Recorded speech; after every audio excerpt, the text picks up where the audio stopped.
Gobi paratha, one of my very favorite winter vegetables, and I love to prepare this and have a lot of sides to go with it. Let me show you how I prepare gobi paratha in my style. Take a medium head of cauliflower. I'm going to clean it up and remove the florets.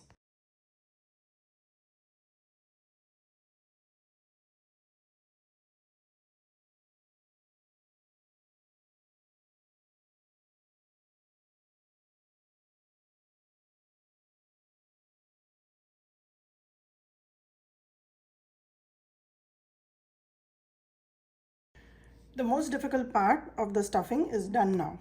I have chopped it very finely in my chopper, and this has made it into fine granules like these. This is a perfect texture, and I could never get this in a mixie jar. So I will tag the link to this product also. If you are interested, you can use it and buy it. And this machine, you can also make a lot of Manchurians. Chopping vegetables will be a breeze.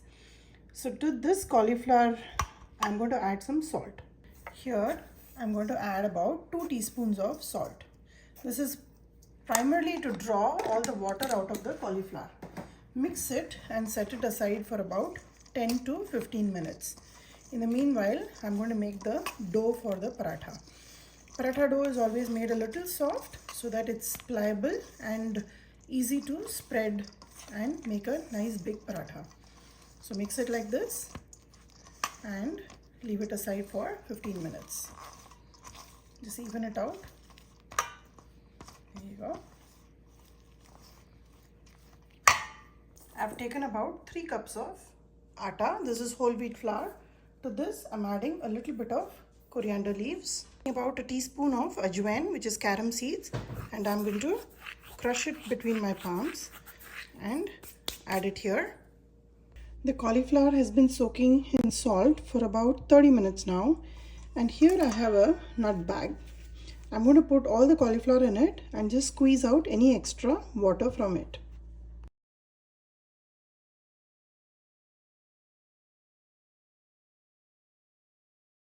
After squeezing out all the water, just take it out in a bowl.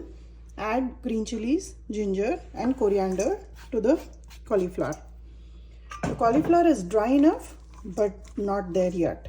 So I'm going to add one more ingredient to it, which will make it nice and dry. It will also absorb all the extra moisture that is still there in the cauliflower.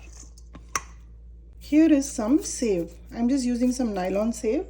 If you don't have nylon save, you can use some masala boondi. You can even use the dal moong, the namkeen that we have at home. Just crush it in the mixie jar and put it in here. I've used about 1/4 a cup, and that should be more than sufficient to draw and absorb any extra water from the cauliflower. Besides this, add about half a teaspoon of Aamchur powder, just for a little bit of tang. Along with that, add about 1 teaspoon of coriander powder, and besides this, the last, just half a teaspoon of garam masala powder. This is very strong, so a little goes a long way. I'm going to mix all this, and I will add salt just before I'm going to make the paratha. Coming back to the dough, I'm going to use the water that I squeezed out of the cauliflower in making the dough. Add little at a time and make a soft dough.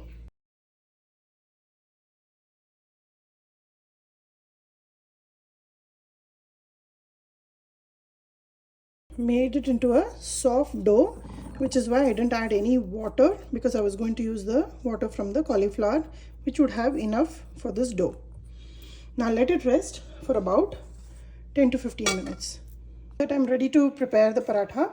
I've tasted the mix and it is a little less on salt. So I'm going to add just a little bit. Make sure you always taste it before you add salt. And let's start making paratha. I'm just going to give it a rough mix like so.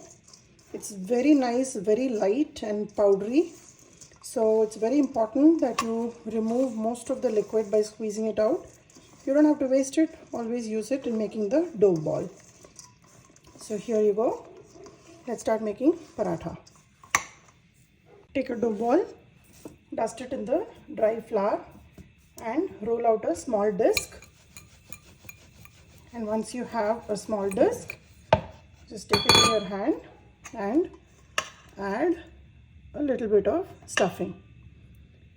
Now with the thumb, push the stuffing inside and bring the edges closer and pinch them to make like a dumpling. There you go. You just bring it closer and this is ready. Seal the opening. Again, dust it in the dry flour. This is optional. I have some roasted sesame seeds here, which I'm going to just pat it down on this and dust some flour, flip it and roll it out. And you will notice how the paratha does not even tear, although we have a raw cauliflower inside. There you go. And when we toast this paratha, the sesame seeds will be nice and crunchy and will give a nice earthy flavor. I have a nice iron tawa which is heating up on the side. Let's toast it and take it out.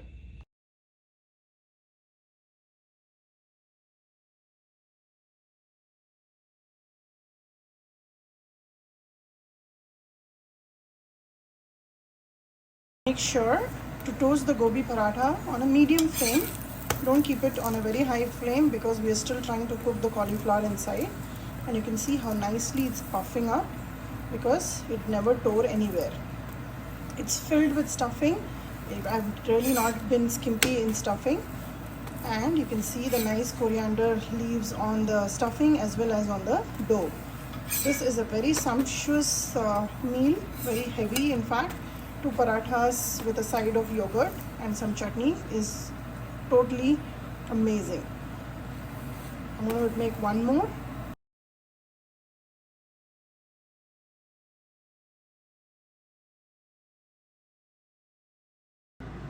Two crispy gobi parathas with a side of yogurt and some amrut chutney, and along with this my favorite green chili pickle